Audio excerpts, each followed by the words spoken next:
10월 21일 월요일, 오늘 10% 이상 급등한 종목과 그 이유에 대해서 알아보겠습니다. 오늘 장은 오후 3시 30분 키움증권 기준으로 코스피 지수는 0.43% 상승한 2604.92포인트로 마감했습니다. 외국인과 기관은 매수로 임한 가운데 개인은 매도로 대응했네요. 오늘 코스피 거래 대금은 7조 원입니다. 한편 코스닥 지수는 0.89% 상승한 759.95포인트로 마감했습니다. 외국인은 매수, 기관은 매도로 임한 가운데 개인은 매도로 대응했습니다. 오늘 코스닥 거래 대금은 6조 원입니다. 그럼 본격적으로 오늘의 급등 종목들을 살펴볼게요. 오늘 10% 이상 급등한 종목은 총 27종목으로 코스피에서는 3종목, 코스닥에서는 24종목이 나왔습니다. 이 중 상한가 종목은 YG 플러스, 드림CIS, 인스피언, CU박스 4종목이고요. 오늘 하한가 종목은 BL팜텍 1종목이 있었습니다. 총 27개의 급등 종목들을 한데 모아서 테마별로 묶어보니 3개 테마로 나눠볼 수 있었어요. 그 외 나머지는 개별 이슈로 오른 종목들인데요. 먼저 1번 비만 치료제 테마입니다. 저번 주 노보노디스크의 비만 치료제 위고비가 국내에 출시된 가운데 출시되자마자 대란 조짐을 보이고 있다고 전해진 바 있습니다. 위고비는 의사의 진단 없이 처방받을 수가 없는데 온라인에서 개인 거래가 포착되는 등 우려했던 불법 거래가 실제로 일어나면서 식약처가 집중 단속에 나서고 있다고 전해졌는데요. 이러한 소식에 비만 치료제 관련주들이 시장에서 지속 주목받고 있습니다. 이 중에서도 드림CIS는 투자사인 G2G바이오가 최근 비만 치료제로 손꼽히는 펩타이드 성분을 50% 주입하는 데 성공했다고 전해지면서 상한가로 마감했습니다. G2G바이오의 이용 대표에 따르면 당뇨 및 비만 치료제 성분인 펩타이드는 물에 잘 녹기 때문에 많은 양을 넣기가 어렵다고 하는데요. 3세대 치료제에서 50%의 성분을 넣을 수 있는 것은 굉장히 획기적인 것이라고 설명했어요. G2G바이오는 해당 기술에 대한 특허를 출원하고 오는 28일 보스턴에서 진행되는 컨퍼런스에 참석하여 해당 기술력을 공개할 예정이라고 전해졌습니다. 한편 나노엔텍은 노보노디스크의 신규 위탁 개발 생산 파트너인 서머피셔의 소모품을 공급 중이라는 사실이 지속 부각된 모습이었네요. 다음은 이번 중국 경기 부양 테마입니다. 중국이 사실상의 기준금리인 대출 우대금리를 3개월 만에 인하했습니다. 오늘 인민은행은 주택담보대출의 기준 역할을 하는 5년물 대출 우대금리를 3.85%에서 3.6%로 인하했는데요. 일반 대출 기준이 되는 1년물 대출 우대금리는 3.35%에서 3.1%로 낮춘다고 발표했어요. 중국은 5% 성장률이라는 목표를 이루기 위해 이 같은 금리 인하를 통해서 유동성 공급에 나서려는 것으로 해석되고 있는데요. 해당 소식에 중국 경기 부양 기대감이 지속되면서 화장품과 항공, 면세점 등의 중국 소비 관련주들과 국내 상장 중국 기업들이 시장에서 주목받았습니다. 이 중에서도 제닉은 하나증권의 긍정적인 리포트도 동반되었는데요. 하나증권은 제닉의 미국 시장 성장력을 높게 평가하며 목표 주가를 35,000원으로 신규 제시했어요. 하나증권은 제닉이 지난 3년간은 적자를 기록했지만 올해는 흑자로 전환할 것이라고 전망했습니다. 제닉의 오늘 종가는 24,050원입니다. 다음은 3번 방산 테마입니다.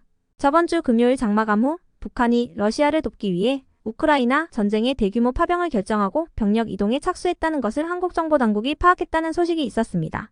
국가정보원에 따르면 북한은 최근 특수부대 등 총 12,000명 규모의 병력을 우크라이나에 파병하기로 결정했다고 전해졌어요.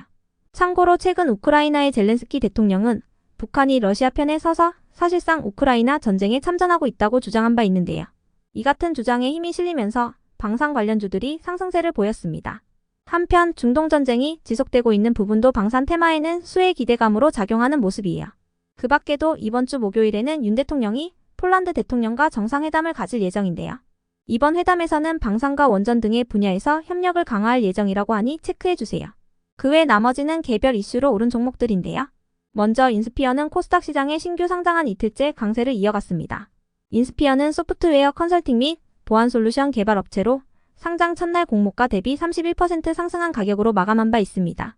이어서 CU박스는 로봇사업 부문 일체를 물적 분할하여 유온 로보틱스를 설립한다고 공시하면서 상한가로 마감했습니다. 분할기일은 내년 1월 1일입니다. 다음으로 YG 플러스는 블랙핑크 멤버 중 한 명인 로제의 신곡 아파트가 국내를 비롯한 글로벌 음악 차트에서 뜨거운 반응을 얻고 있다고 전해지면서 상한가로 마감했습니다. 아파트는 세계적 뮤지션인 브루노 마스와의 협업으로 화제가 되고 있으며 발매 하루 만에 국내 음원 차트 1위에 등극했다고 전해졌습니다. 그 밖에도 걸그룹 에스파와 방탄소년단, 아일릿 등 주요 아티스트들의 컴백 기대감이 동반되면서 YG 플러스를 비롯한 엔터 기업들이 상승세로 마감해 주었네요. 이어서 루미르는 코스닥 시장에 신규 상장한 첫날 강세로 마감했습니다. 루미르는 지구 관측용 인공위성 제조 전문 업체로 장중 최고 19%까지 상승했지만 종가는 공모가 대비 24% 상승한 가격으로 마감해 주었네요. 다음으로 수성 웹툰은 일본 아마존 플립톤에 웹툰을 공급하는 계약을 체결했다고 전해지면서 상승했습니다. 아마존 플립톤은 아마존 재팬의 디지털 콘텐츠 유통 플랫폼이며 수성 웹툰은 현재 일본에 유통 중인 19개 작품들을 순차적으로 아마존 재팬에 공급할 계획이라고 전해졌습니다. 이어서 LB세미콘은 저번 주 금요일 장마감 후 LB루셈을 흡수 합병하기로 결정했다고 공시했는데요. 해당 소식에 두 기업이 동반 상승세를 보였습니다.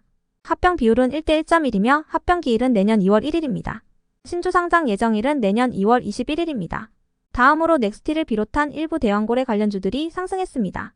한국석유공사가 세계 1위 탐사 시추 기업인 슐럼버거를 대왕고래 1차 시추 용역 사업자로 선정했다고 전해졌기 때문인데요. 12월 중에 탐사를 시작하여 약 40일간 탐사 시추를 진행한 뒤 내년 상반기 중으로 1차 시추 결과가 나올 것으로 전망되고 있습니다. 이러한 소식 속 넥스틸이 한국석유공사의 탐사 시추 주요 부품 공급 업체로 선정됐다고 전해지면서 가장 높은 상승률을 보여주었네요. 이어서 우진엔텍을 비롯한 원전 관련주들이 상승했습니다. 박상욱 대통령실 과학기술수석이 어제 인터뷰를 통해 소형 모듈 원자로 4개에 대한 건설 계획이 연말에 발표될 제11차 전력수급 기본계획에 반영될 예정이라고 밝혔기 때문인데요. 해당 소식에 최근 아마존과 구글이 소형 원전 기업과의 계약 소식을 전한 부분도 지속 호재로 작용되면서 일부 원전 관련주들이 강세를 보였습니다. 그 밖에도 원전 테마와 관련해서는 윤 대통령이 다음 주 폴란드 대통령과 정상회담을 갖고 방산과 원전 등의 분야에서 협력을 강화할 예정이라는 소식이 있으니 체크해주세요. 해당 회담은 이번 주 목요일에 예정되어 있습니다. 다음으로 나무기술은 슈퍼마이크로와 공동 개발한 엣지 AI 솔루션을 출시한다고 전해지면서 상승했습니다. 슈퍼마이크로는 글로벌 서버 제조사인데요. 양사가 공동으로 개발한 이번 솔루션은 엣지 컴퓨팅 환경에서 AI 모델의 실시간 추론과 데이터 처리 성능 극대화 등을 지원하는 기술이라고 전해졌습니다. 한편 HLB그룹주들의 급등 이유는 파악되지 않았지만 저번 주 금요일 장마감 후 HLB의 항암신약 리보세라니까 캄넬리주맙의 병용요법이 위암 보조요법으로 효과가 있다는 연구 결과가 국제학술지에 발표됐다는 소식이 있었는데요. 그 밖에도 반도체 부품 기업 HLB 이노베이션이 최근 미국 자회사인 HLB USA의 신주 인수를 위해 1,500억 원 규모의 단기 차입을 결정했다고 공시한 바 있으니 참고해주세요.